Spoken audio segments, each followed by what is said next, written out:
G'day and welcome to Todd's Kitchen. Easter is all about lovely chocolate and delicious hot cross buns. So today I'm going to slap them both together, so join me today as we make chocolate hot cross buns.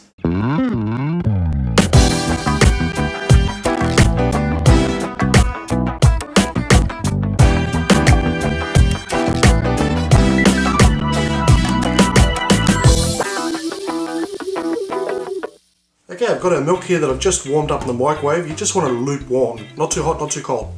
To that I'm going to add in our dried yeast. And I'm not going to do anything with this, I'm just going to set it aside for 5 minutes until it starts to foam up. Next, into a bowl we're going to sieve through our plain flour, also referred to as all-purpose flour. Next we're going to sieve through our ground cinnamon and then our cocoa powder. Then we're going to place in our chocolate chips.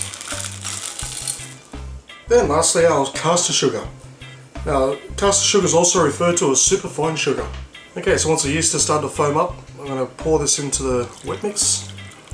Sorry, into the dry mix. Then I'm going to pour in my melted butter. And 1 egg that I've just quickly whisked up. Now we're just going to keep on stirring this until it combines up into a nice thick dough. Okay, now the dough's mixed up onto a chopping board. I'm going to sprinkle some normal flour just on top there. Just move that around. I'm going to grab our dough and just stick it right on the board, just like that. Now what we're going to do now is fold it in and move it across like this. Now if it's don't worry about it being a bit sticky, that's normal. You've got the flour here to stop that, and as you can see it's not really sticking anymore. So what we're going to do is fold it, kneel it. So fold it, squash it like that, and just keep on doing that for about 10 minutes. Okay, so I've just finished kneading the dough, and you can tell it's ready because it becomes very elastic. So next thing we're going to do is grab your bowl. Okay, we're just going to lightly grease the inside of this bowl just with some cooking oil. You're going to grab your dough and just smack it right in the middle there. Next we're just going to cover the bowl up with some cling wrap just as so. Make sure it's nice and tight so no fresh air gets in there. Okay, once done we're going to let this sit here for about 45 minutes, and in that time this dough should double in size. Okay, so I've just taken the plastic off. As you can see it's doubled in size. So I'm just going to place this straight onto the chopping board just like that.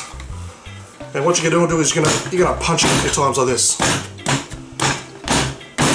Now what that's going to do is going to release the gases that have built up. So we're just going to give it another quick knead, just like so.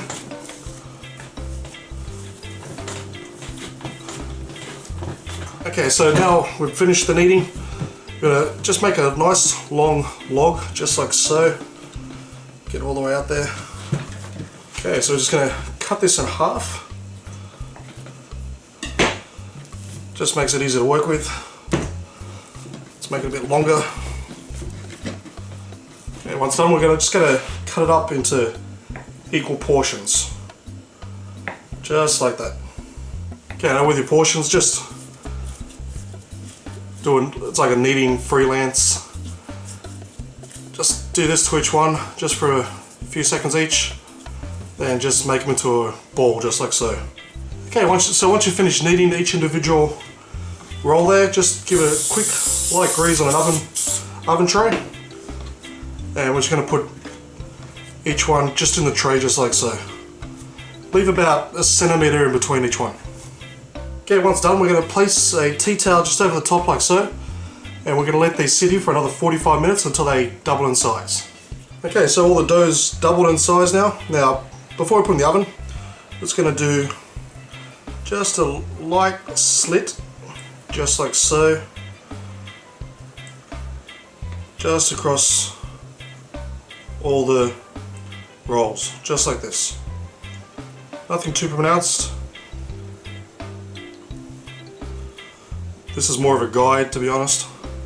Okay, so once you've done all the slits, we're going to place this into a preheated oven at 220 degrees Celsius for 15 minutes, and then we're going to reduce the temperature down to 180 degrees Celsius for another 5 to 10 minutes. Okay, so while the buns are cooking, into a pot of medium heat I'm going to place my water, then our sugar, and the tablespoon of allspice. And we're just going to stir this constantly just until the sugar is completely dissolved. Okay, I brought the mix to a boil. All the sugar's been dissolved. Now I'm reducing the heat now down to a simmer, and we're going to let this simmer for about 2 minutes without stirring the mixture at all. Now I've just pulled these out of the oven and they're looking fantastic and they smell wonderful too. Now while they're still warm, we're going to grab the glaze that we just made over the stove, and with a brush, just lightly brush just over the top of all the buns, just like so. This will give that lovely glaze look, trust me, and it'll taste fantastic too. Now I've just melted some chocolate in the microwave. Now I've got a Ziploc bag here that I've cut the edge off, just like so, just a little cut, and I've placed the chocolate inside. Now it's just a simple matter of crisscrossing across all of the buns. Okay, so I finished putting the chocolate crosses on. Now I've just transferred it over to a wire rack. Just let it sit there for about half an hour just to cool. Okay, I've had these cooling for about 20 minutes now. Now it's time to give one of these guys a taste. Oh yeah. Oh, that's the stuff. I guarantee, you do this right, they'll taste better than any store-bought hot cross buns you'll ever buy. Trust me. Thanks for watching this episode of Todd's Kitchen. Be sure to join me tomorrow for another fantastic Easter recipe.